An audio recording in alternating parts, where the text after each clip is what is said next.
Boa noite, doutora Elaine. Boa noite, Thalita. Boa noite a todos. Tudo bem? Tudo ótimo por aqui. E aí? Tudo bem. Queria agradecer mais uma vez, né, doutora Elaine, estar sempre aqui presente conosco, por ter aceitado esse convite. Eu vi essa aula do Jump, eu falei, Elaine, traz aqui pra gente, né, para falar um pouquinho sobre o Jump e o salto de mordida, que eu acho que é muito importante, gera muita dúvida, né, entre nós. E aí você gentilmente aceitou, sempre aceita, né? Obrigada, Elaine, obrigada mesmo. Eu que agradeço. É um prazer estar com vocês aqui de novo. E realmente é um assunto que a gente que vive ali, né, o dia a dia dos setups, é sempre uma dúvida enorme de todos os colegas e por isso nós resolvemos criar aí uma aula para falar um pouquinho sobre os jumps. Deixa eu subir aqui os slides e você me avisa se tá ok, tá Tá, bem? perfeito. Subindo aqui, modo Tá, apresentação. Veja aí. pronto, foi, Deu? deu. Thali, você quer, durante, você me interrompe, faz as Isso, perguntas? exatamente. Podem ir mandando aqui no chat. Na hora que eu achar um momento oportuno, eu te paro e aí a gente conversa um pouquinho sobre as perguntas. Combinado, então. Então vamos iniciar, gente. Boa noite, muito obrigada pela presença de todos. Como eu falei com a Thalita, é um prazer estar novamente aqui no Web Hour, compartilhando um pouquinho aí dos nossos insights, as nossas ideias e o que a gente vive aí no dia a dia, não só do consultório, né? Mas também na vivência do clube, dos planejamentos aí de Selfie Angel com a Adtech. A proposta de hoje, então, é falarmos sobre jumps virtuais ou saltos de mordida, né? Desvende um a um, de uma vez por todas. É sempre um ponto super importante porque existe um pulo que aparece dentro do nosso setup e a gente nunca sabe o que ele representa ou a gente nunca sabe se ele vai acontecer, tá? Então a proposta é trazermos essas divisões aí e entendermos quais são as situações clínicas que nós vamos entregar esse jump no setup. Então, primeiro, muito prazer, meu nome é Elaine Takehara, eu sou ortodontista, tenho minha clínica privada aqui em São Paulo, em paralelo com o consultório, que eu adoro atender paciente, eu adoro ver tudo o que acontece, do que a gente planeja e o que acontece na boca. Eu tenho a oportunidade também de trabalhar na educação de alinhadores, com a consultoria de planejamentos, dando aulas, ministrando palestras, participando de eventos e também hoje sou co-diretora da Academia Brasileira de Alinhadores Ortodônticos, que é a Abralo Digital. Então, frente a isso, o que é que a gente tem visto sobre os planejamentos? A primeira grande dúvida, né, é o que seria então esse tal de salto, o que é o bite jump? Né, aqui na Angel e na Selfie, eles nomearam esse salto, esse pulo de bite jump, que é um pulo da mordida. Ele representa então uma simulação do movimento da mandíbula, que vem desenhado no nosso setup e que muitas vezes ele tem diferentes significados. Esse pulo ele pode ser para frente, esse pulo ele pode ser para cima, num movimento vertical, ele pode ser lateral. Então, tem várias formas que eles representam esses pulos e aí cada situação vai trazer para nós uma situação clínica diferente também. Quando nós pensamos em bite jump ou no jump virtual, né, é muito importante nós entendermos que essa mudança de postura de mandíbula, ela é representada de duas maneiras. A primeira delas, como a gente falou, que é o salto virtual, ela é criada pelo software. Então você tem lá um setup programado e em algum momento a suma das suas arcadas, geralmente é a inferior, né? Ela faz um pulo, ela se reloca como se fosse um movimento único para uma lateral, para uma vertical ou para anteroposterior. O que é diferente de fazermos uma captura de uma mordida construtiva. Então, vamos supor que o paciente ele tem uma mordida, mas você escaneia ele em outra posição. Então, você está fazendo o jump real do seu paciente. Você está ajustando a oclusão dele, tá? De uma forma clínica e já capturando essa mordida. Por exemplo, quando a gente tem um paciente que tem uma máxima intercuspidação descoincidente de uma relação cêntrica e você quer tratá-lo na cêntrica. Então, muitas vezes você manipula o paciente, faz a mordida já corrigida na clínica e captura essa situação. Então, essa situação que nós fazemos na mordida construtiva, nós não desenharemos o jump vertical. Quando nós falamos então do bite jump, ele pode ser diferenciado tanto em direção quanto em simetria, tá? A primeira situação, quando nós falamos da direção, ele pode ser um bite jump vertical, pode ser um bite jump horizontal, e esse horizontal ele pode ser antero-posterior, tá? Ou ele pode ser transverso. Então, são várias direções que esse pulo da mandíbula ele acontece, essa simulação. E em relação à simetria, ele pode ser um bite jump simétrico ou assimétrico, que vai para um lado igual ele vai para o outro, ou que ele se desloca em relação à linha média. E sobre a visualização, no setup, nós podemos ver essa relocação acontecendo antes do tratamento, durante, diluído em cada fase do setup virtual ou após. Então, vamos entender um pouquinho o que seria cada situação dessa. Um jump horizontal, ele é um jump que acontece, obviamente, no sentido horizontal, e geralmente ele é um jump desenhado, né, no sentido antero-posterior. Então, vocês estão vendo aqui, é uma classe 2, por exemplo, que você vai relocar, vai fazer um pulo dessa mandíbula para fazer uma correção. Então, vejam aqui que no último estágio, você tem, então, um pulinho da mandíbula para frente. Esse é um jump horizontal. Tem ali o overjet, você zera as custas de um reajuste, uma relocação da mandíbula. Outra situação que nós temos é quando nós temos, perdão, um outro jump, que é um jump também vertical, então ele é no sentido vertical, acontece quando nós programamos uma intrusão posterior, então você tem uma intrusão do bloco posterior, uma mordida aberta anterior, por exemplo, e você vê a mandíbula relocando no vertical, ela faz um pulo para cima, tá? Então é um outro tipo de bite jump, não foi para frente e para trás, mas ela foi de baixo para cima, por isso nós chamamos de jump vertical.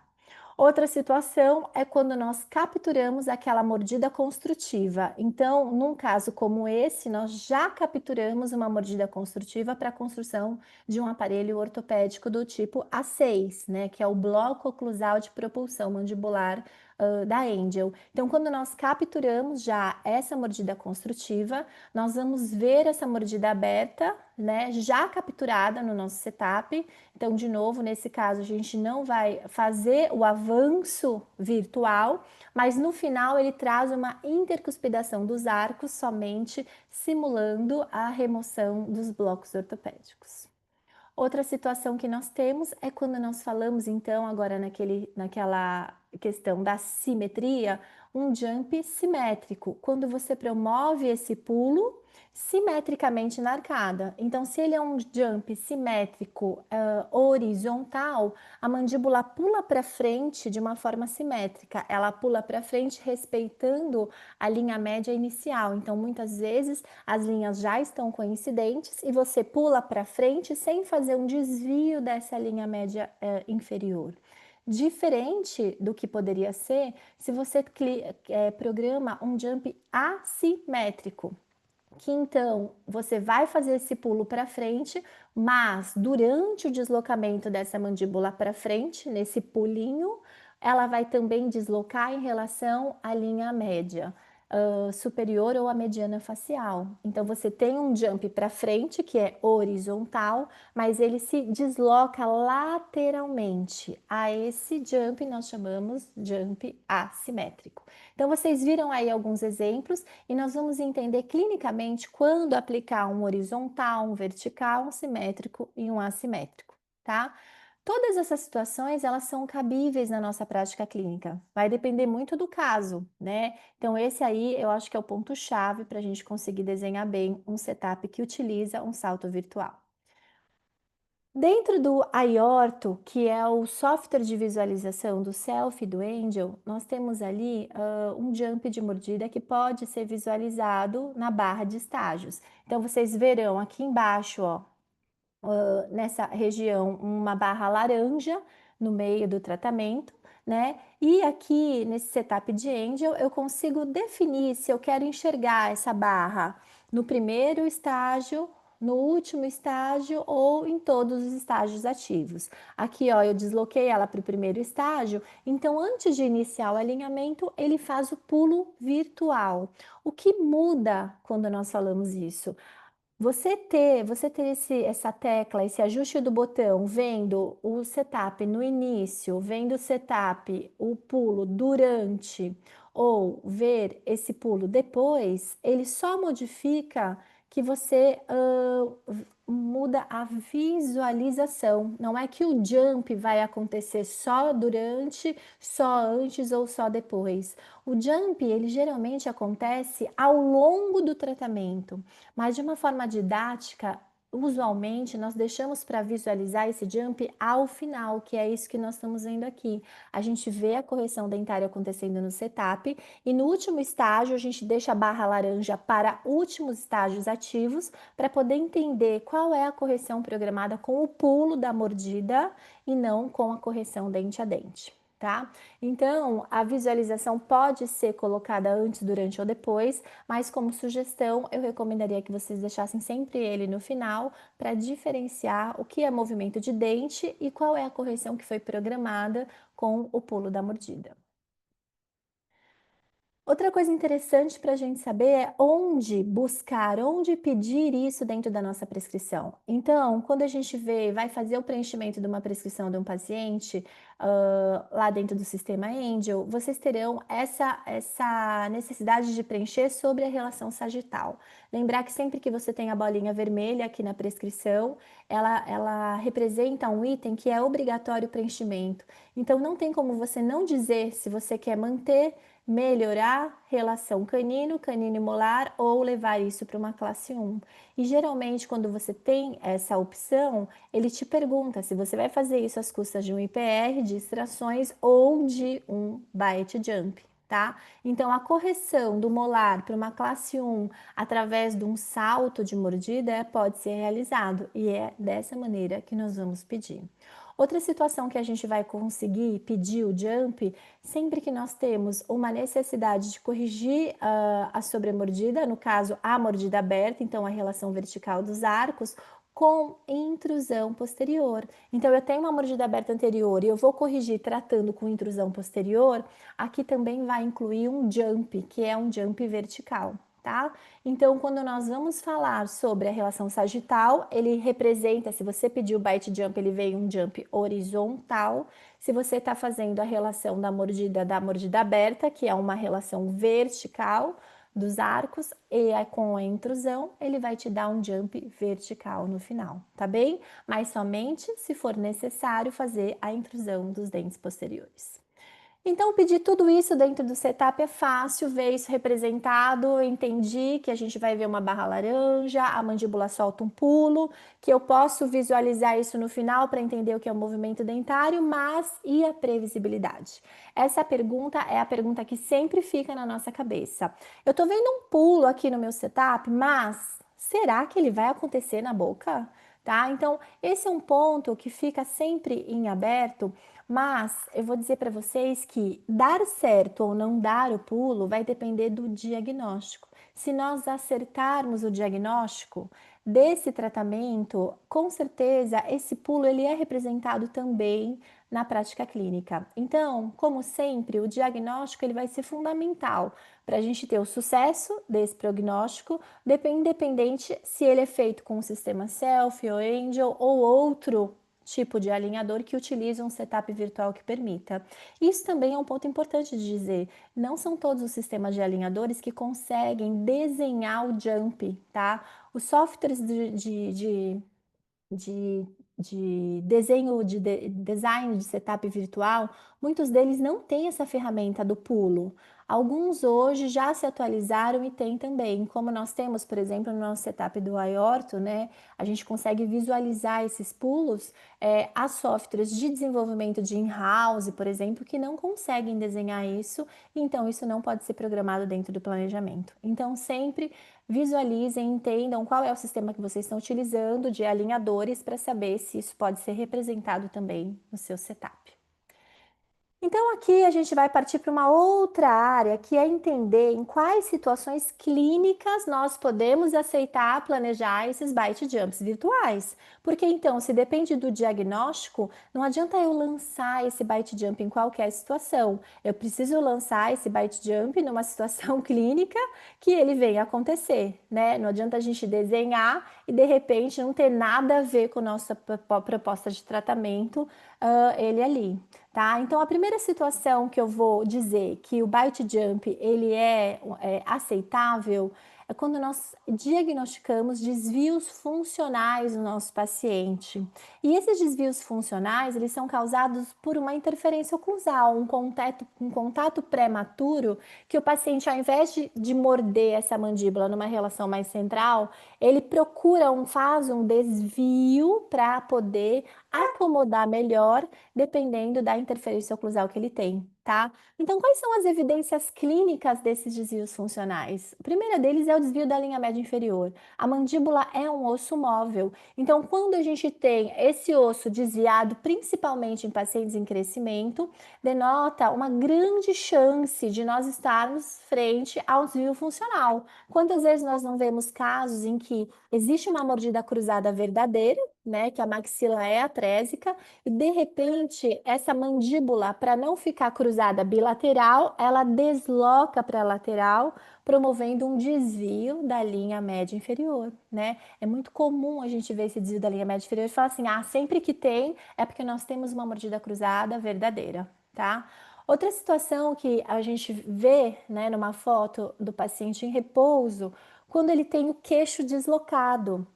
Então, essa assimetria facial que vem na face, ela também é reflexo desse desvio da mandíbula, né? Que também muitas vezes dentro da arcada representa o desvio da linha média inferior, tá? Então, é muito importante sempre a gente fazer uma análise da máxima introxidação com uma relação mais central, para poder também diagnosticar que a correção dentária deste problema pode levar à correção funcional dessa mandíbula, ok?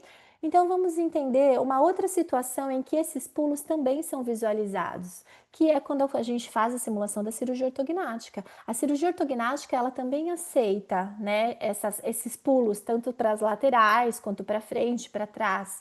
E isso não é representado por movimentos dentários, tá bem? Então, o desvio funcional e a cirurgia, geralmente a gente vê um setup semelhante, porque ele faz um pulo. Mas, se você entende que essa deficiência, esse desvio lateral que o paciente tem é uma assimetria óssea verdadeira já, né? Então, não adianta promover um pulo lateral, você vai precisar promover uma cirurgia ortognática. Mas também dá para ver isso no setup. Então, é importante entender que, naquela primeira situação em que nós estamos falando de um desvio funcional promovido por um contato prematuro, seja de uma mordida cruzada ou de outra situação, um arco superior atrésico, nós temos duas situações. Nós podemos escanear com aquela mordida construtiva, então você tira clinicamente o desvio e já escaneia, faz o bite jump real, né, para poder desenhar o setup, ou você faz o bite jump virtual. O primeiro caso que eu vou mostrar para vocês é um bite jump que eu já escaneei com. Vejam a relação da paciente, olha, mordida cruzada, tá? Então aqui a Laura tem uma mordida cruzada verdadeira, mas a mandíbula dela, ela reloca para a esquerda toda vez que ela é intercuspida. E como eu comentei, na face é muito fácil visualizar esse desvio, essa laterognatia, né, que o paciente faz por conta das interferências oclusais. Então, num caso desse, a Laura era filha de um casal de amigos meus da faculdade e a queixa principal da Laura era o espaço no meio dos dentes, não era esse desvio, eles nem percebiam, na verdade, a mordida cruzada. Então, quando eu fui tratar a Laura, o que eu entendi? Olha, quando eu manipulava, na verdade, nem precisa manipular, você pede para o paciente fechar devagar, você não guia forçando, mas na hora que ele vai fechando, ela fazia uma relação de oclusão dessa maneira. E na foto, no habitual, ela ficava assim. Então, o que que eu entendi? Que existia alguma interferência oclusal nessa situação que levava ela a jogar a mandíbula para a esquerda para ter contatos mais estáveis, tá? Então, nesse caso, eu podia ter feito das duas maneiras, porque eu conseguia manipular, ver, né, qual eram as duas situações da oclusão dela. E eu resolvi escaneá-la já dessa maneira. Se eu tivesse escaneado a Laura assim, eu teria que pedir um bite jump, levando como referência a linha média superior e deslocando a minha mandíbula para a direita. Como eu já fiz o escaneamento dela numa relação coincidente, esse caso a gente não fez o bite jump, eu fiz a mordida construtiva, tá? Então, quando eu escaneei ela dessa maneira, as fotos também eu conseguia fazer dessa maneira. Ela tinha uma queixa dos dentes da frente tortos, tá? Então, aqui, apesar da minha preocupação com o corredor de erupção dos caninos, é algo que eu sempre visualizo muito nos meus pacientes, a questão também respiratória, ela tinha aqui os cornetos hipertrofiados, né? A passagem de ar um pouco mais estreita, algo que a gente tem que pensar também. E eu fui resolver primeiro essa queixa principal dela. Então, o desvio funcional em face, como eu conseguia visualizar a oclusão, e quando eu montei isso no setup, nós montamos dessa forma. Então, eu já tinha coincidência das linhas médias aqui, o que dispensava um bite jump virtual, porque eu já tinha feito o escaneamento numa relação construtiva, tá? Então, aqui o que que nós vemos? Nós vemos uma expansão dos arcos, um fechamento dos diastemas e o alinhamento dos dentes da frente, que eram queixa da paciente, e com essa correção, né, dessa assimetria, nós conseguimos então relacionar melhor as arcadas para perpetuar e estabilizar essa correção da oclusão. Então, ao final de 6 meses, paciente trocando alinhadores de 7 em 7 dias, foi um caso que eu tratei com selfie. Eu sempre comento que essas faltas de adaptações, quando a gente tem dentes em erupção, não são problemas, né? Quando nós escaneamos, na verdade, as coroas são mais curtas, porque os dentes não têm espaço ou ainda não erupcionaram completamente. Então, a falta de adaptação cervical desses dentes, isso não é um problema para nós. E aqui, com a correção dentária, como ela já consegue estabilizar, nós travamos com a oclusão essa relação da mandíbula dela, tá? Então, aqui o resultado final em 6 meses, como nós iniciamos aqui em cima, como nós conseguimos finalizar a estabilização dos contatos posteriores para que ela não tenha que fazer a interferência e o desvio funcional da mandíbula. Então, a Muito paciente bom. tratada em 6 meses, olha que bonitinha que ela fica. E isso tudo, existe sempre aquela questão de a gente dizer qual é o momento certo de corrigir. Um paciente que tem um desvio funcional, nós precisamos atuar o quanto antes nós pudermos, né? Então, naquele período intertransicional é a fase perfeita, tá erupcionando já os incisivos, já é queixa, ou já trocou os 4 incisivos e a gente está esperando a troca depois dos molares descidos, atuem, porque isso vai promover uma correção de postura que vai normalizar respiração, desenvolvimento de bases ósseas, simetria de face, tudo isso no paciente que está em desenvolvimento. Muito bom. Tem uma pergunta aqui, Elaine. Doutor Diga. Adriano, boa noite. Em casos cirúrgicos, não seria mais interessante fazer o jump no início do planejamento, por assim, né, até para conseguir programar as descompensações? Num caso cirúrgico, geralmente eu visualizo no início só os casos de benefício antecipado, tá? Você pode, porque de qualquer maneira, a relação que você vai ter ao final é o arco descompensado, ele tem que intercuspidar. Então, se um caso é um benefício antecipado, eu faço o pulo antes, para já tirar esses contatos que estão em maior interferência. Se um caso vai ser operado no final, eu geralmente gosto de ver também no final, porque você faz toda a movimentação dentária, faz o pulo no final e descompensa.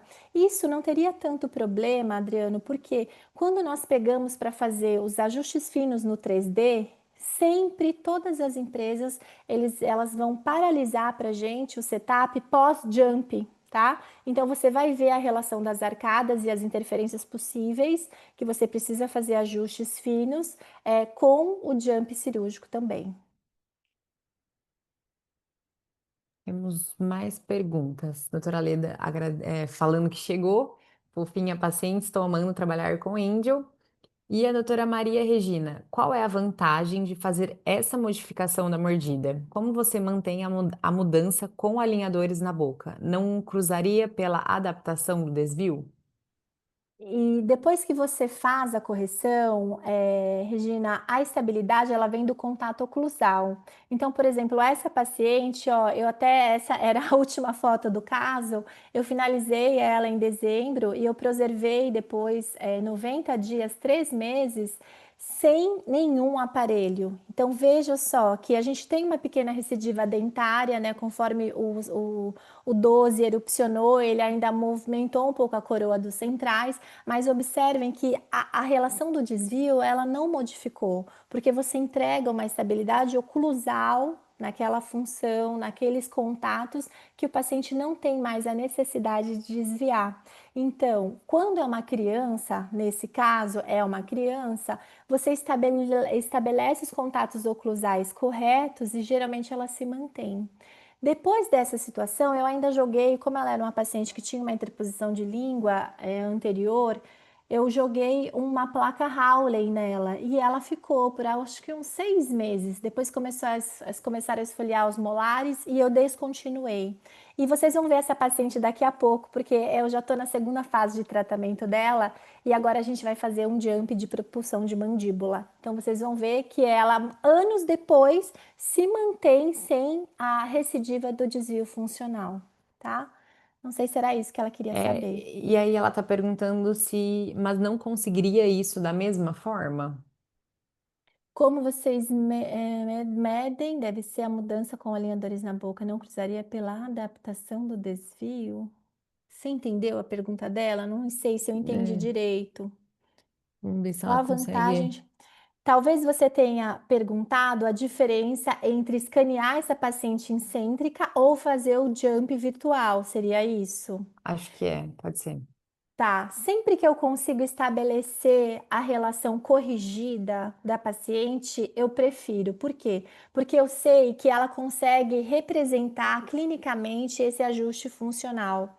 Então, se você faz o jump virtual, ele é todo virtual. Você não simulou esse jump virtual nas articulações da paciente, para saber se ela aceita esse jump. Então, quando a gente programa um jump virtual, nós temos um hábito de dizer que aquilo, o prognóstico, ele é desfavorável no sentido de que ele é imprevisível, entendeu? A gente faz o jump virtual, mas sempre tem um reestudo depois, porque você não sabe se a boca vai entregar aquela correção 100% do jump que você programa. Quando você consegue capturar esse jump clinicamente com a mordida construtiva, eu prefiro, porque você tem certeza que a paciente consegue representar, né, reproduzir a correção lateral, principalmente nesses casos que são assimétricos. Não sei se era isso que a Maria Regina perguntou. Vamos ver se ela manda aqui, mas o Valdir fez uma pergunta também, doutor Valdir. Você usou alinhador também no inferior? Usei também, Valdir. A gente colocou nas duas arcadas. Deixa eu voltar uma foto clínica. Acho que tinha ali, ó. Essa, ó. Tá vendo? Ó, tem nos dois arcos. O inferior também para alinhar e coordenar. Como o colega colocou, é como um caso cirúrgico, né? Você precisa descompensar os dentes que estão em toque prematuro para estabilizar essa oclusão, tá? Então, sim, vamos alinhadores aí nas duas arcadas.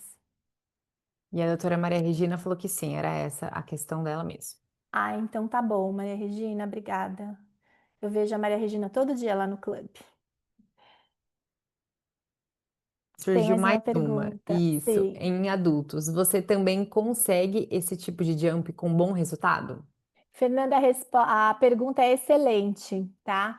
E eu vou dizer para você que nem sempre. Então, os desvios funcionais em adultos, eles podem ou não ter o resultado desse ajuste.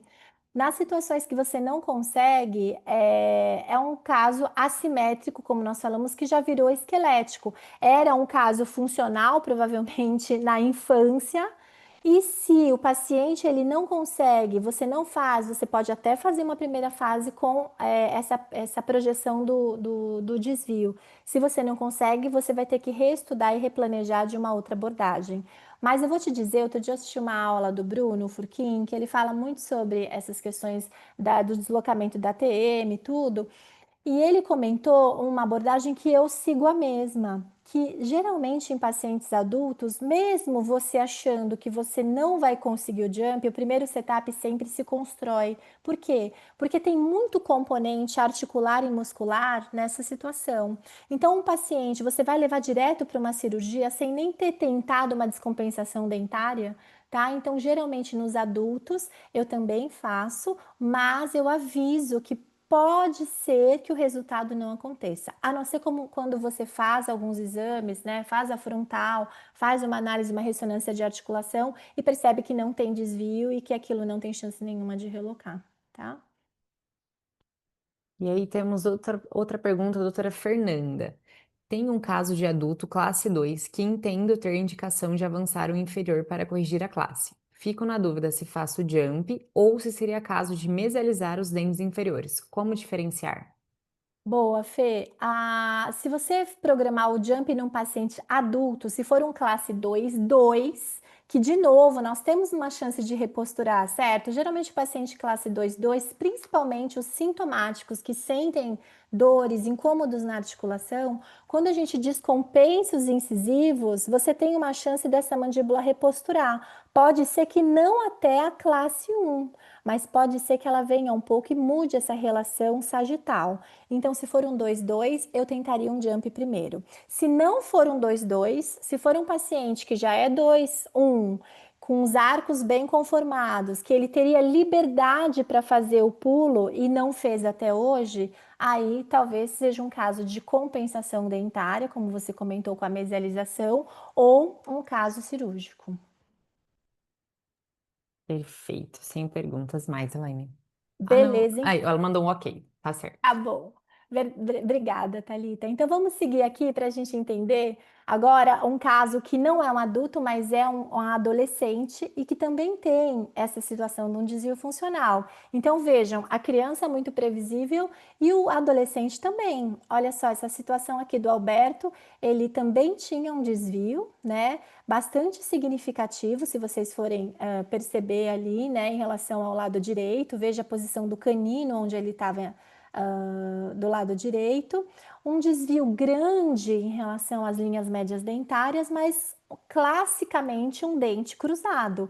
Então, há uma enorme chance disso ser funcional, tá? Esse paciente que já era um pouquinho mais velho, mas ainda era um jovem, 13 anos, pela magnitude da mordida desviada dele, eu fiz um bite jump, mas eu não tinha certeza que ele ia acontecer por completo. Então, você faz o ajuste, você alinha, nivela, descompensa e depois você faz o jump assimétrico pelo desvio funcional na boca do paciente. Esse era um paciente que não tinha possibilidade de eu escanear com a mordida construtiva porque ele tinha os dentes cruzados, então eu só podia fazer um jump virtual. Então, de novo, pode ser feito, ele é menos previsível e o caso ele está propenso a um reestudo se isso não acontece completamente, tá? Então, início, quando a gente programa o jump virtual, alinha, nivela e faz o pulo acontecer. Muitas vezes ajudado, orientado por um elástico, se você quer dar uma forçada nessa repostura.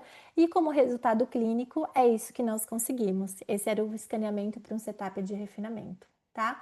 Então, é uma situação muito interessante porque você tem todas as possibilidades. Como eu falei, procurem as evidências clínicas. É um paciente que consegue reposturar, tem uma interferência oclusal, tem uma assimetria de face, é um paciente que talvez a gente possa abordar com um jump assimétrico no nosso setup.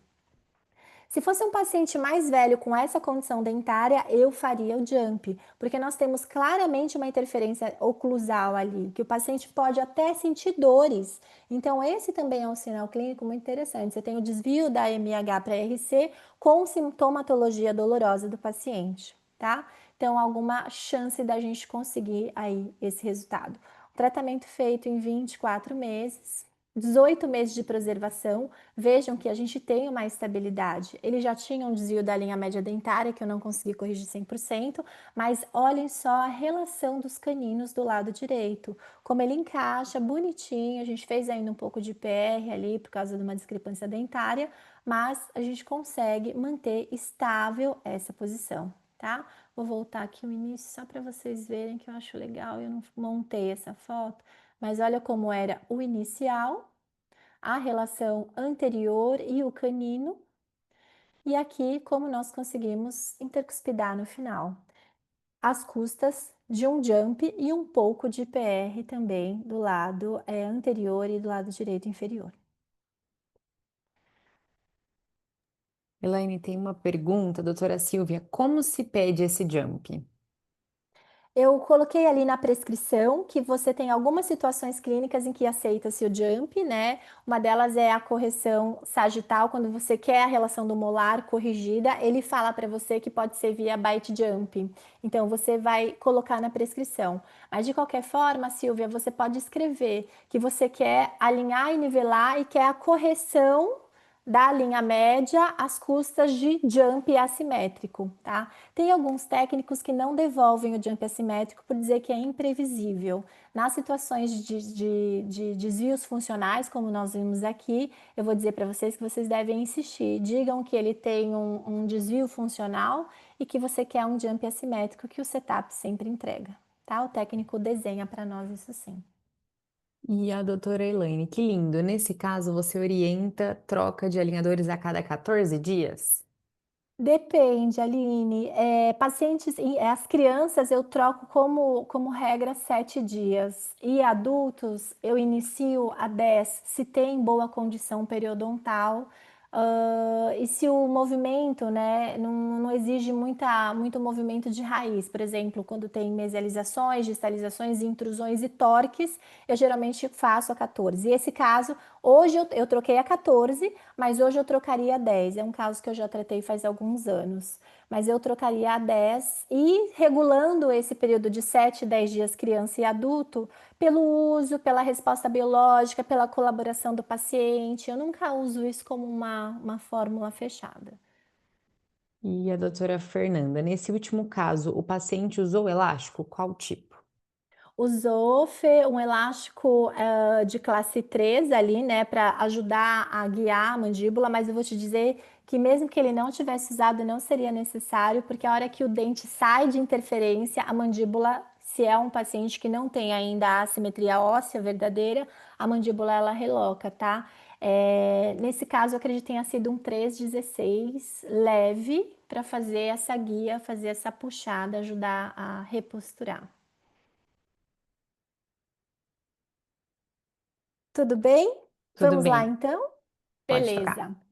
Então, agora a gente vai falar de uma outra situação clínica que a gente vai inserir também o jump dentro de um caso, que aí seria numa propulsão mandibular, né? Geralmente, em ortodontia convencional, a gente tem o hábito de usar muito os elásticos para fazer correções de classe de molar e canino, mas nem sempre essas correções acontecem com uma repostura ou uma propulsão de mandíbula. Com o aparelho fixo, nós temos uma remodelação dentoalveolar de todo o segmento. Aqueles dentes eles vão se ajustando. O que aqui no nosso setup virtual dificilmente nós vamos representar, tá? Então, sempre que a gente quer uma correção, ou ela é um jump, que a gente vê a mandíbula pulando de uma vez só, como uma propulsão mandibular, ou nós temos que programar os movimentos dentários, mesializações sequenciais, distalizações sequenciais, senão a gente não consegue aquela remodelação do aparelho fixo. Isso traz uma dúvida enorme na nossa cabeça. Então, quando a gente vai programar uma propulsão de mandíbula, nós vamos promover um pulo, não é esse movimento dente a dente que a gente vai promover. Então, num caso de propulsão mandibular, a gente vai usar, obviamente, quando a gente tem uma retrusão de mandíbula de ordem esquelética. Se o paciente estiver em crescimento, nós vamos ter um resultado muito mais assertivo, né? Não tem como nós fazermos uma propulsão de mandíbula num paciente que não tem mais crescimento, que a maturidade esquelética dele já está atingida. Então, muito importante que a gente faça isso num paciente em crescimento. Nós comentamos sobre as cirurgias ortognáticas também, então um caso que a gente já não tem mais o crescimento, também podemos fazer esse pulo de propulsão, mas através de uma cirurgia ortognática, tá? Então eu trago para vocês de novo aquela menininha Laura, que veio agora em maio de 2025. Olha só como ela ficou estável, como a face dela ficou simétrica, ela está desenvolvendo sem nenhum problema, né? Nenhuma grande assimetria funcional aqui na face. E isso porque nós corrigimos o caso numa fase um pouquinho mais cedo, há 3 anos atrás. Então, dentariamente, é isso que ela tem hoje. Ela tem um desvio leve, mas uma abertura do diastema anterior, né? Que se a gente só ajustasse aí a inclinação dos dentes e fechasse os diastemas entre os incisivos centrais, a gente não estaria falando de uma grande assimetria ou desvio. Então, essa é a condição que a Laura voltou esse ano para mim. Aqui as radiografias dela ainda tem os dentes em troca, pré-molares, caninos em erupção ali. E agora, qual é a nossa proposta? Agora a nossa proposta é abrir caminho para os caninos, tá? Então, dessa situação aqui, não julguei que ela precisasse fazer uma expansão rápida de maxila. É uma arcada que pode ser melhor conformada com expansão dentoalveolar. Nós podemos ganhar espaço para ter um corredor de erupção correto dos caninos. Então, nessa situação, o que eu criei foi um setup com expansão dos arcos, o fechamento daquele espaço anterior, agora que os incisivos já erupcionaram, não tem problema, mas a gente angular, né, os centrais ali, porque os laterais já estão em posição. E notem o overjet que a Laura tem e no final nós programamos um pulo. Tá? Então, esse pulo dela é um jump para propulsão. Se vocês notarem de novo na imagem anterior, ela está ainda no início de surto de crescimento, quando as vértebras C2, C3 e C4 começam a ficar um pouco mais altas e alongadas, a concavidade inferior ainda não inclinou, então ela ainda não está no pico de crescimento, tá? E aí nós conseguimos aqui programar um pouco de propulsão.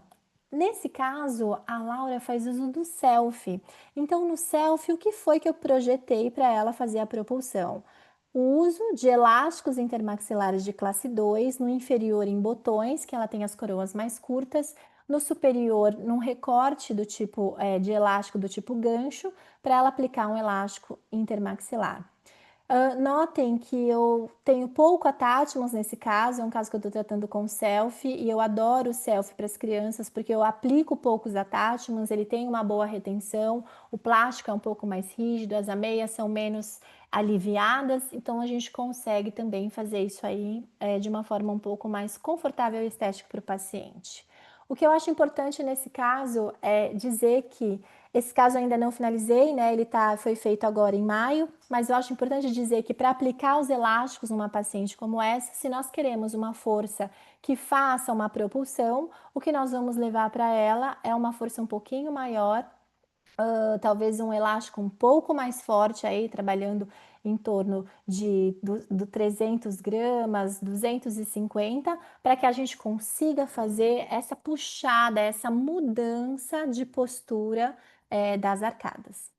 Agora, uma outra opção que nós temos é a possibilidade, se for trabalhar com Angel, de fazer alguns ajustes nesse Angel Kid, que nós chamamos, que é o ajuste de altura do recorte da cervical, a trimline, que geraria também para nós uma maior retenção. Eu comentei que eu fiz um botão colado embaixo, né, porque as coroas eram curtas, apesar de usar menos attachments ali, mas no Angel nós temos a possibilidade de estender a trimline para ter essa retenção maior.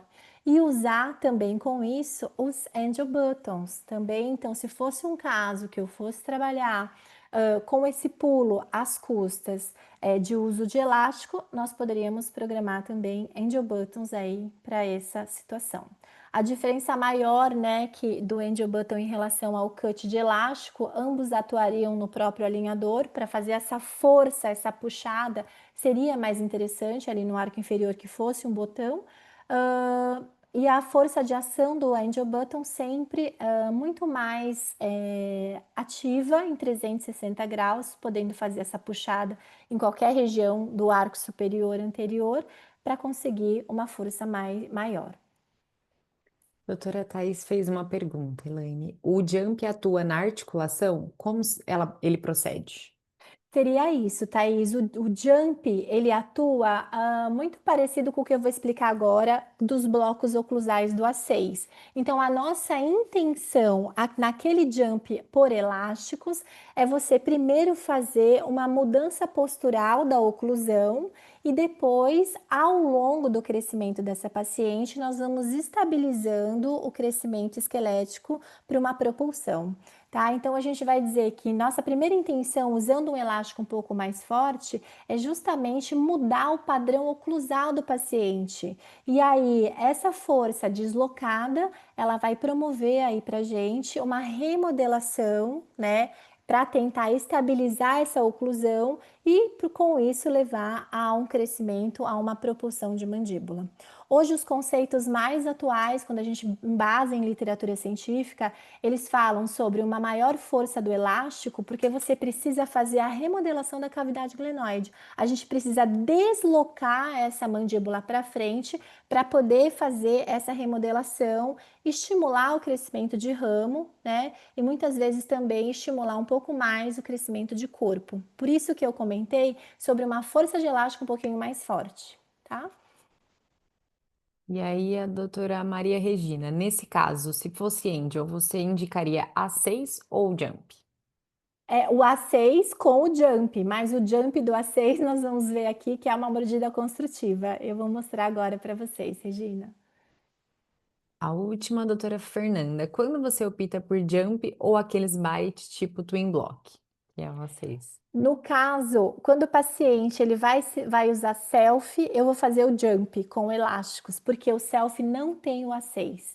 Se é um paciente que eu tenho a possibilidade de aplicar um recurso do Angel, de usar um sistema Angel, um sistema de pacote Kid ou ilimitado, porque são só nessas duas versões que nós temos, aí eu vou fazer com o A6, tá?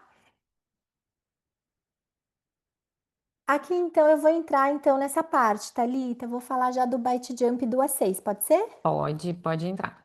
Fechado, então. Então, agora eu mostro um caso para vocês. Aquele caso eu iniciei com selfie. Vocês viram que eu iniciei com selfie lá atrás, quando eu fiz o ajuste do desvio funcional. Então, agora que chegou no segundo momento de tratamento, que eu estava preocupada com os caninos, já queria expandir os arcos e já podia estabelecer uma melhora da relação sagital da retrusão de mandíbula dela. Eu já estava no selfie. Então, nele eu vou aplicar, sem nenhum drama, tá? Um jump às custas de elástico.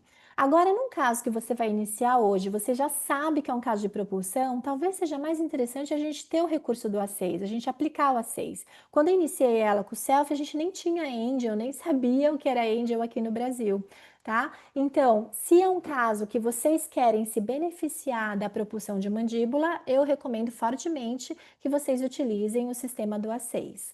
O sistema do A6, ele tem uma pequena diferença aí, né, entre tudo que a gente conhece. Tá? Então, a solução de avanço mandibular da Angel, ela vem com uma teoria que traz a similaridade com o uso do Twin Block.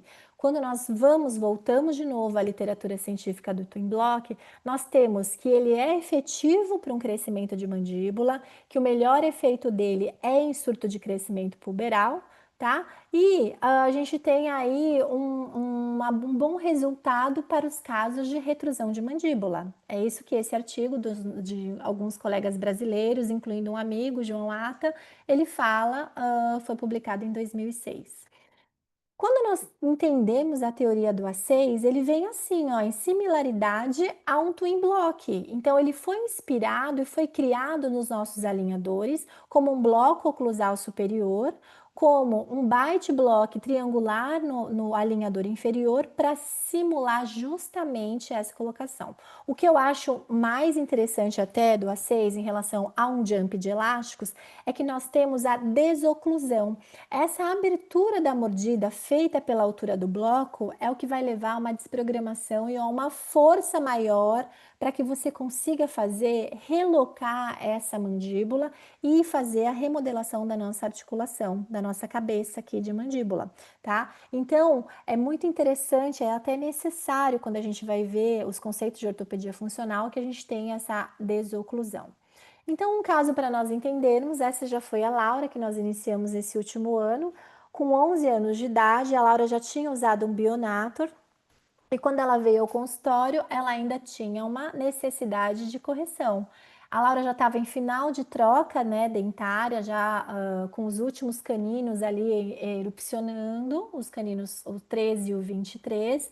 Ainda havia estabelecido uma relação ali de uma classe 2, mas se vocês notarem, os incisivos superiores bastante compensados para a lingual, o que disfarçava até um pouco, ela não tinha um overjet tão grande. Mas quando nós analisamos o perfil, ela é uma paciente que tem o narizinho mais proeminente, o lábio superior até bem posicionado, mas faltava aqui um pouco de mento e extensão do corpo mandibular.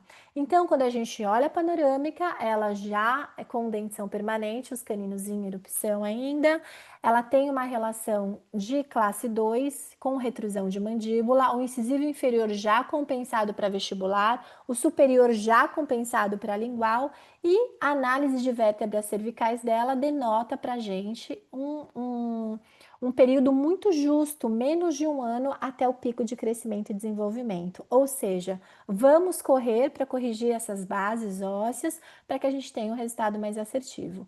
Então, nesse caso, a gente foi de A6, e aí nós levamos para ela ali a correção do A6, né? O bloco oclusal vem desenhado, você faz a construtiva já nessa situação para poder simular as correções dentárias que vão compensar e estabilizar aquela oclusão ao final do avanço. Então, a primeira fase é essa, você vai fazer ajustes dentários, mas a grande preocupação é fazer a estabilização da posição da mandíbula em propulsão.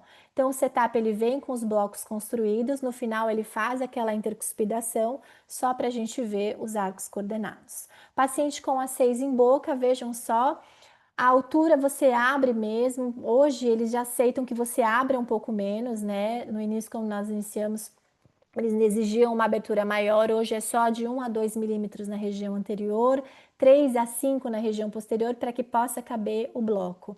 Vejam que interessante o paciente, quando ele inicia com a 6, ele insere, ele não tem tão bem a relação oclusal, ele demora um pouco para encaixar os blocos, é normal que isso aconteça, tá? Porque é uma relação totalmente construída.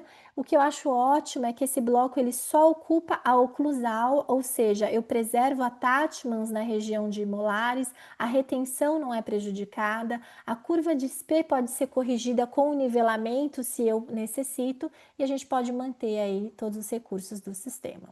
Estágio 1, posição de A6, já vê a contração muscular, já vê forçando um pouquinho essa posição, que é uma nova postura de mandíbula. Em progresso com 5 meses, vejam que a paciente sem aparelho, ela já mantém aquela postura, ainda faz a contração, é muito pouco tempo para dizer que existiu já um grande ganho esquelético, ortopédico aí, mas só de ver o sorriso nós já visualizamos os dentes inferiores, a largura do sorriso superior, a posição, né, muito mais anteriorizada dessa mandíbula, a construção de ângulos aqui, ó, na face dela, para delimitar esse resultado, tá? Então, em progresso, uns 5 meses aqui. Olha só que interessante esse posicionamento. Molares já se sobrecorrigindo, a relação anterior num topo praticamente, visualizando, né, aquela sobremordida já não tendo mais os dentes inferiores ocultos. Aqui também uma sobrecorreção dos molares. Então, nesse primeiro momento que nós estamos trabalhando com a 6, a fase 1, ela é uma mudança postural. O que nós vamos buscar nessa paciente é que sem os blocos ela consiga manter essa posição, porque a hora que a gente fizer a estabilização oclusal, a intercuspidação, e ela ficar travada nessa posição, é durante o segundo momento que nós vamos fazer crescer toda essa parte ortopédica. Apesar de ser recente, eu fiz aqui um ajuste, né, uma sobreposição que eu queria entender quais eram as melhoras que eu tinha nesse caso. A paciente está em intenso crescimento, vocês viram que ela estava em pico de crescimento puberal, e eu vou dizer para vocês que durante o tratamento ela teve a menarca, então foi a hora certa da gente atuar. Mas vejam que interessante, quando nós anulamos a rotação vertical que ela tem, ela é uma paciente que roda no sentido horário, a mandíbula, vejam só o comparativo dos pontos, a quantidade que nós tivemos de crescimento em corpo. 3 milímetros de crescimento nesse corpo durante esses 5 meses, tá? Então é fantástico o que a gente tem de estímulo aqui nessa posição. Vejam que a maxila também cresce, porque ela está em crescimento, em pico de crescimento puberal, mas a proporção entre os dois é muito diferente, por conta provavelmente do nosso estímulo ortopédico aqui, tá? É um caso que ainda não finalizei também, ela está nessa fase em refinamento e eu quero trazer para vocês essas evoluções, eu acredito que em breve aí, para a gente ver tudo finalizado. Muito bom. Doutora Rosana está perguntando se com o A6, no final, ele faz a intercuspidação ou precisa pedir refinamento. A gente vai fazer isso no refinamento. Até uma sugestão que eu dou, geralmente, para os nossos alunos, quando você percebe que você tem um setup de A6 que ele é longo, né? Vamos dizer assim, 40 estágios de A6.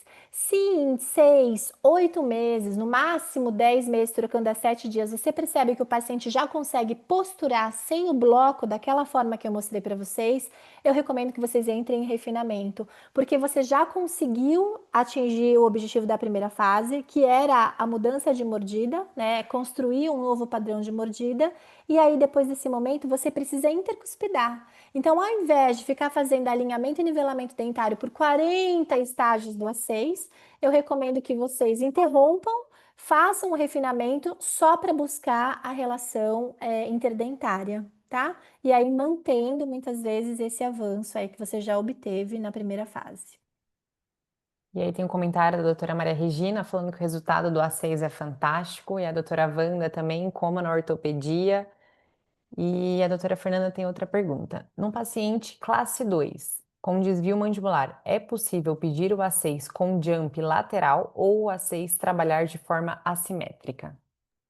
Fernanda, até hoje eu não tinha visto, não é um protocolo se fazer o avanço com A6 assimétrico, mas no último Masterclass que nós tivemos aqui na Team One, com a doutora Maria Villarraza, ela tem um protocolo de avanço assimétrico com o A6.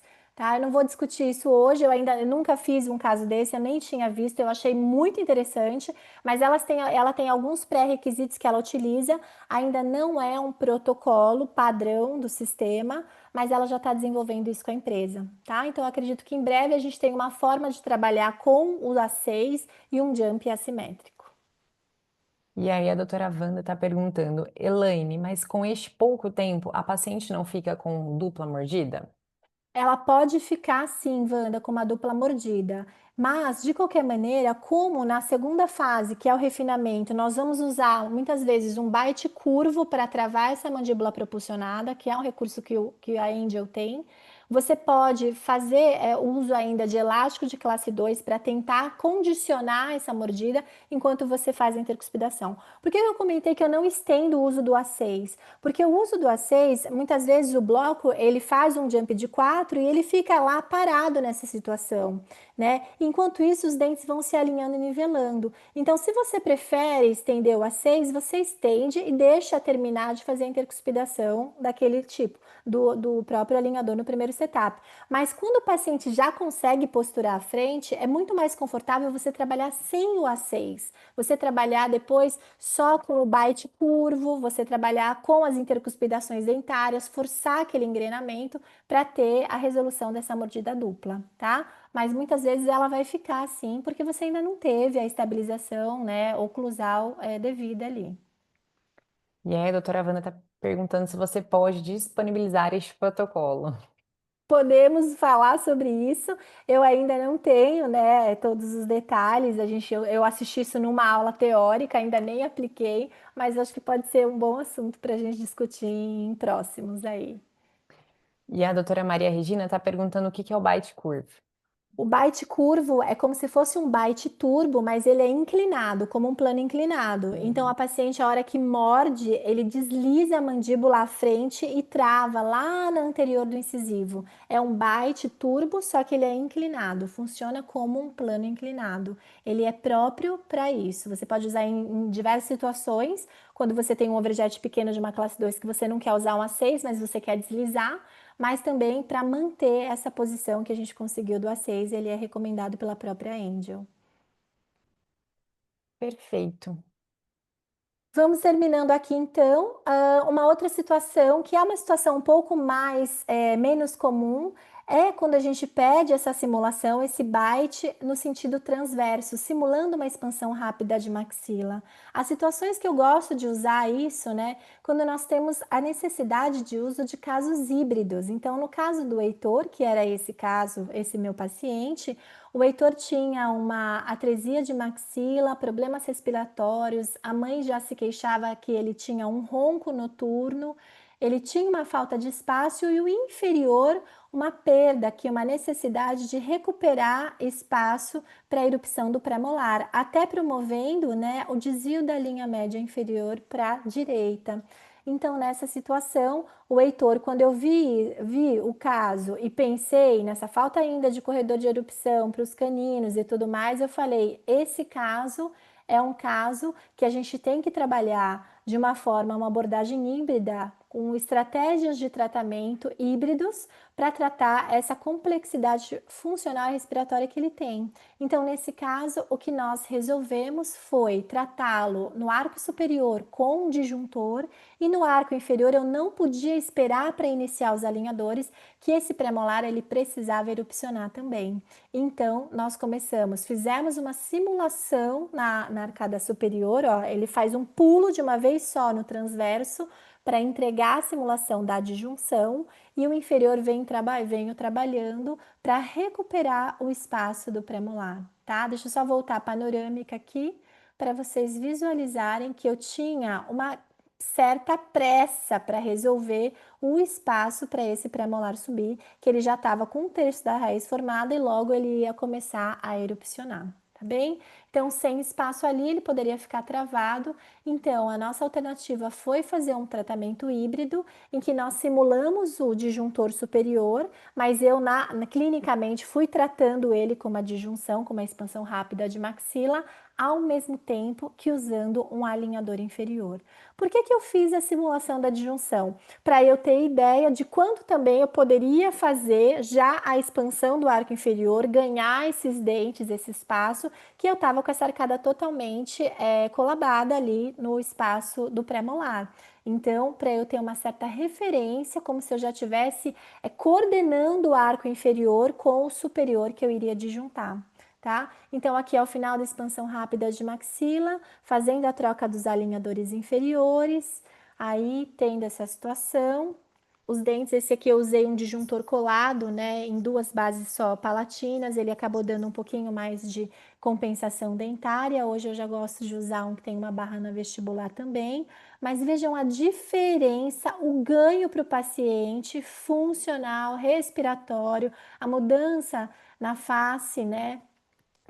Nessa face que tem as olheiras, uma face mais adenoidana, a gente tem também aqui o fechamento das narinas, tudo isso vem melhorando quando a gente faz a disjunção no paciente. Num segundo momento, de novo, ali, quando nós já estamos removendo o disjuntor, então eu consigo incluir a arcada superior, né? Depois que disjunta, depois que trava, depois que deixa um período ali esse disjuntor travado parado, a gente consegue escanear e incluir essa outra arcada, a arcada superior, e finalizar o tratamento. E o que eu achei legal, a gente vai incluindo várias fases do tratamento híbrido, mas nessa situação nós terminamos usando 60 unidades de alinhadores, o que é um número muito legal, tá? Como se fosse 30 pares, mas 30 pares, ao invés de usar 30 pares, eu usei no inferior 30 e no superior bem menos, tá bom?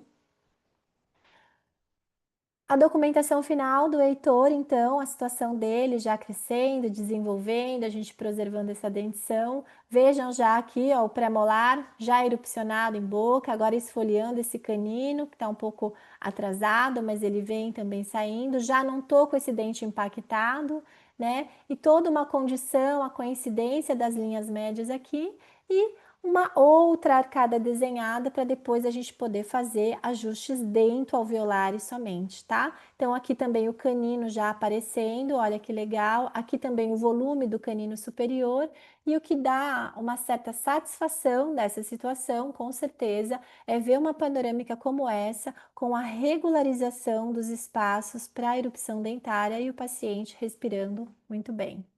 Então, isso aqui é muito legal, são os ganhos que nós conseguimos aí quando a gente faz um tratamento híbrido em casos mais complexos, ao invés de tentar resolver tudo com o alinhador, a gente pode entregar para o paciente um pouquinho mais usando mecânicas associadas. Eu gosto muito dessa frase, preservar é tratar, né? A gente tem que ter um cuidado de acompanhar as fases do tratamento do paciente. Tem fases que você atua, tem fases que você não atua, tem fases que você acompanha e tem fases que você vai lá e trata com qualquer aparelho, né, que seja indicado, tenha melhor resultado ali para o paciente. Muito bom. Doutora As- Leda tem um pedido, Elaine, aqui, ó. Assim, Nani, faz um dia um vídeo fazendo o registro de mordida usando o calibrador do IPR. essa da Leda eu não coloquei aqui na aula, mas é uma dica que eu sempre faço, que é como a gente faz o registro da mordida do A6, tá? Eu faço para vocês um vídeo e depois eu envio, E que a aí, a gente doutora usa o Thaís, calibrador no meio. é muito bom, É vale a prático, dica. sim. E a doutora Thaís, só no Kid ou tem no Select também o Bite Curve? O byte curvo tem em qualquer modalidade, tá? Não precisa ser nem no KID. É um recurso como o byte convencional. Então, pode pedir em qualquer modalidade. Ele tem alguns pré-requisitos, por exemplo, a altura de coroa clínica do incisivo, para Uhum. não gerar aquela uma aba muito estendida e um fulcro, tá? Mas pode ser pedido tanto no portfólio KID quanto no Select. E a doutora Rosana, quanto tempo devo manter esse Bite Curve? Só até intercuspidar? Só até intercuspidar, mas Rosana vai ser a fase inteira do refinamento, tá? Então, é a fase toda de ajuste dentário. A fase 2 toda eu recomendo manter esse travamento, seja com bite curvo ou de outra maneira, nem que seja usando elásticos de classe 2. E a doutora Mônica, tem um paciente que está com 14 anos, ainda tem dois descidos na arcada. Você acha que ainda tem resultado o A6? É um paciente que a idade óssea está atrasada. Ele está vindo de outra dentista, descontente com a conduta do Bionator. Mônica, pega a tele desse paciente, joga lá no AICEF, no cefalometria e faz a maturidade da idade esquelética, tá? Fazendo isso, você vai ver se você tá pré-surto, pré-pico ou pós-pico, mas o paciente tendo crescimento ainda, eu faria. Pelo que você relatou aí, me parece que ele tá na fase certa. E a doutora Carminda está perguntando se o A6 só tem no Kid. Não, Carminda, nós temos o A6 no KID, incluso no valor, mas ele também pode ser solicitado na modalidade Select, desde que seja no Unlimited, que é aquela versão mais completa, tá? Por um custo adicional. Depois dá uma olhadinha, na tabela de preços que você vai ter essas informações. Prontinho. Certo? Tudo bem? Então vamos finalizar. Eu quero mostrar para vocês então a nossa última situação do bite jump, que seria uma rotação anti-horária da mandíbula. Então é um pulo agora, que ele é um pulo vertical. Nós falamos até agora dos pulos horizontais, né, para correção sagital, simétrico e assimétrico. E agora nós vamos falar de um pulo que a gente chama de jump vertical. O jump vertical ele acontece quando nós fazemos uma programação de uma rotação anti-horária da mandíbula, então motivada pela intrusão dos dentes posteriores. Então você intrui os dentes posteriores e a mandíbula que fica sem o toque dos molares, ela rota, tá? Então, ela vai tender a girar para cima e para frente. Sempre esse o movimento aí que nós teremos motivados pela intrusão posterior. Como evidência clínica, ela é mais utilizada em pacientes verticais ou dólico-faciais, obviamente, que a gente tem um aumento da altura facial inferior, né? Em casos de mordida aberta, então que você está fechando a mordida, você quer girar a mandíbula para esse incisivo ele subir e ajudar no fechamento da mordida, e quando a gente vai fazer o tratamento com as intrusões, como nós comentamos. Então, nessas situações, o que nós vamos buscar? A literatura sempre foi favorável a se tratar a mordida aberta com alinhadores, e eles dizem sempre que a redução e o controle da dimensão vertical dos pacientes com a mordida aberta, isso aqui é super previsível com alinhadores.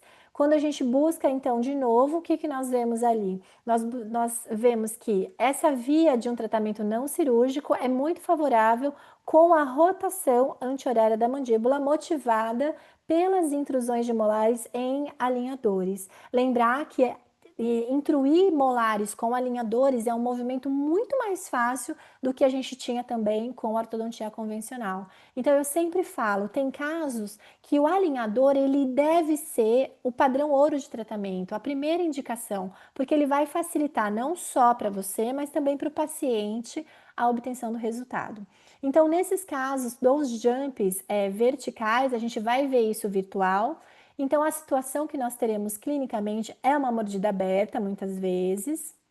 É um paciente que tem uma construção de face mais alongada, pode ser que ele já esteja em dentição permanente, pode ser que ele já esteja finalizado o crescimento, ter uma maturidade óssea, né, também desenhada ali, apesar de ser jovem. Então, esse foi o caso que eu tratei. O Matheus, ele é um menino muito bonito, né, uma face muito harmônica, mas o sorriso dele deixava um pouquinho a desejar, uma inversão de curva.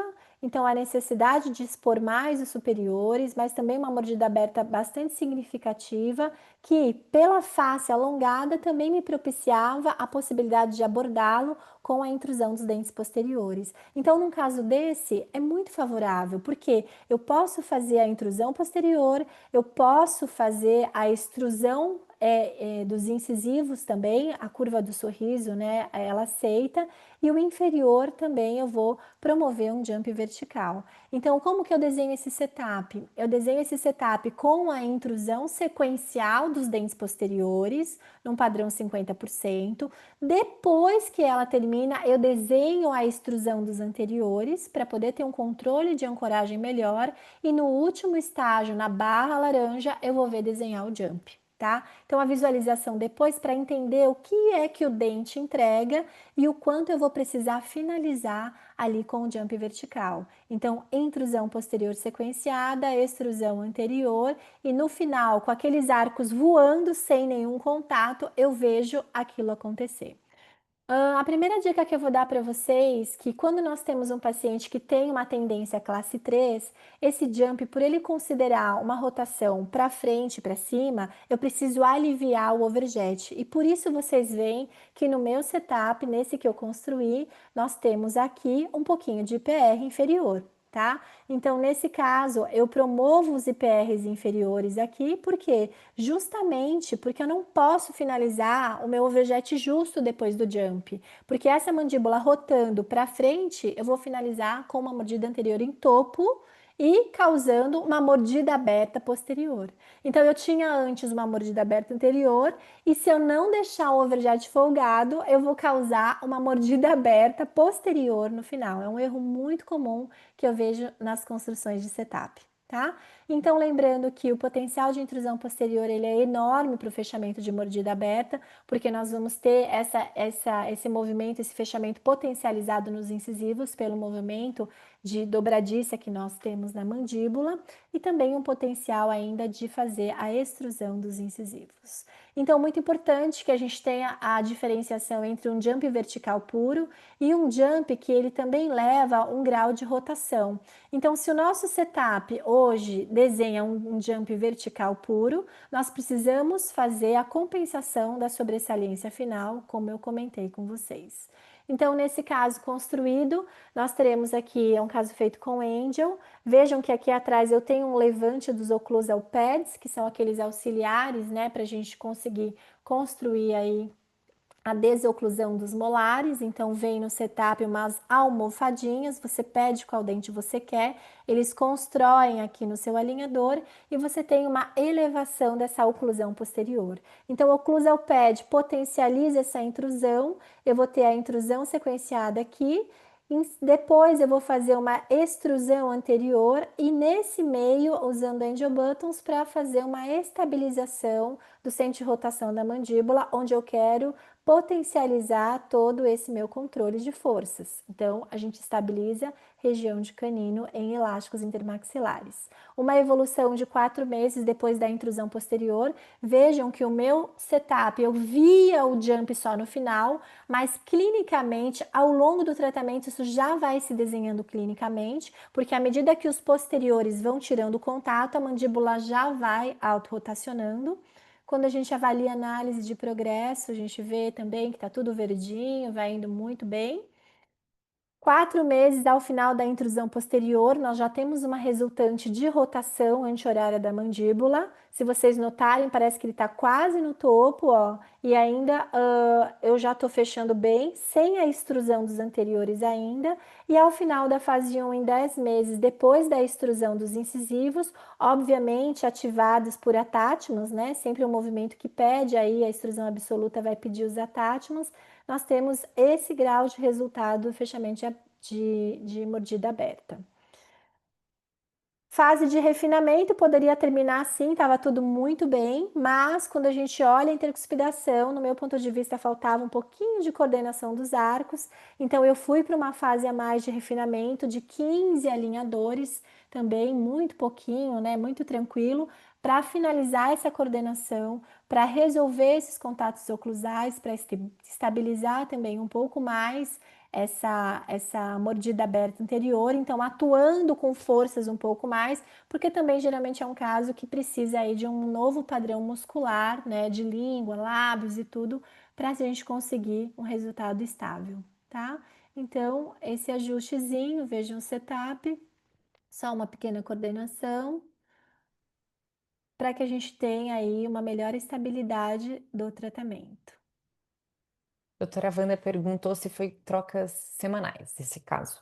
10 dias na fase habitual, tá? Um paciente jovem, um adolescente, e no refinamento troquei a 7. Perfeito.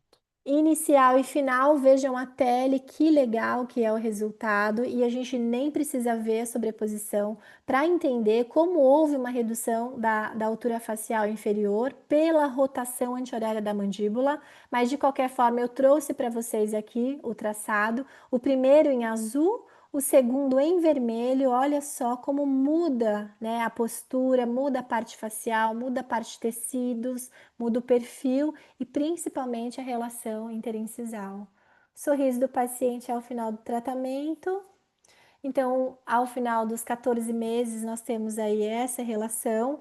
Aqui é um cuidado que nós temos que ter, ó, ele vai tendendo a um pouco de abertura pela interposição de língua. A mãe dele é fono em Floripa.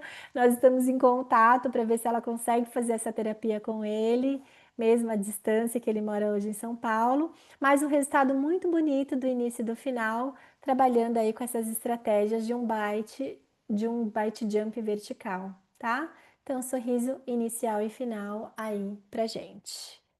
Deixa eu ver se a gente tem alguma pergunta. Temos da doutora Rosana. Elaine, estou com uma dúvida. No caso do Rafa, nós intruímos os posteriores para corrigir a mordida aberta. Agora ele está com A6. Quando for pedir o refinamento para a intercuspidação, não haverá extrusão novamente e irei perder aquela intrusão que consegui?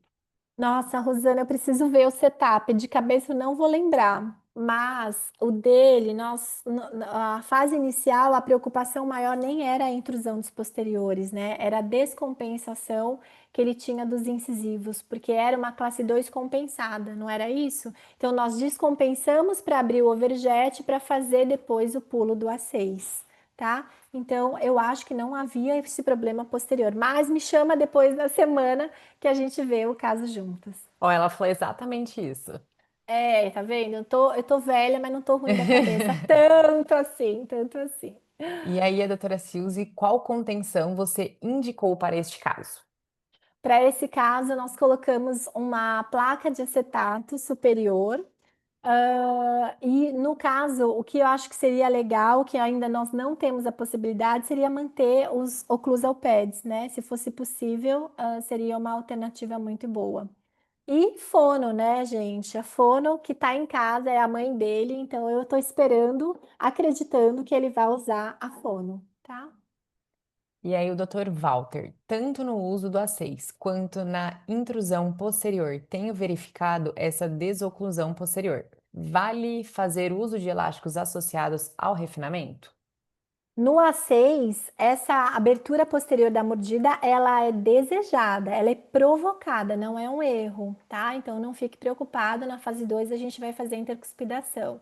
Agora, na intrusão posterior, que você tá vendo uma desoclusão, será que não é uma falta de controle vertical do incisivo? Tem que ver, porque é isso que eu comentei. Às vezes você está fazendo a intrusão do posterior, mas se a mandíbula ela rota e você não fez uma sobrecorreção aqui, um controle vertical desse movimento, que ele vai fazer uma extrusão relativa, aí ele vai tocar aqui e vai ficar aberto atrás. Talvez seja essa a questão. É sempre importante fazer a compensação dos movimentos aí.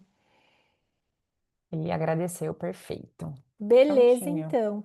Ah, e só um comentário, né? A colega perguntou, a Silzi perguntou sobre a contenção. Silzi, se fosse um paciente mais jovem, eu colocaria uma placa Hawley, tá? Se fosse um paciente mais jovem, em crescimento, uma placa Hawley com torno expansor e, às vezes, até uma concha acrílica, não faria mal, tá bem?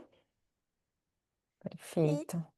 então, para a gente finalizar, eu coloquei um resumo do que nós falamos hoje, que são as situações de construção do bite jump. Lembrando que nós temos bite jumps que mudam em direção e simetria, podendo ser verticais ou horizontais. Nos horizontais, aqueles anteroposteriores, né, que seriam de classe 2 ou classe 3 cirúrgico, ou uma questão assimétrica de um jump. E também podemos simular os bite jumps transversos quando a gente quer fazer tratamentos híbridos e simular muitas vezes o resultado da disjunção de uma arcada, tá bem? A visualização antes, durante ou depois. Então, a primeira situação que a gente vai aceitar é desvios funcionais, e muitas vezes, nesses casos, se nós não fizermos o registro da mordida já construída, ele vai ser um desvio assimétrico, então é um jump assimétrico horizontal. A segunda situação nas cirurgias ortognáticas ou nas propulsões, que nós vamos levar a um jump simétrico, que ela só pula para frente no sentido horizontal. Nas simulações de expansão rápida, eles são simétricos transversos. E também quando nós promovemos uma rotação anti-horária da mandíbula, nos casos de mordida aberta, pacientes dólicos faciais, com um jump vertical. E para finalizar, eu deixo para vocês uma mensagem que a gente falou bastante coisa, tem muita coisa para a gente entender sobre a situação, mas quando a gente sabe o que a gente está fazendo, nem percebemos o quanto é complexo. Muito bom.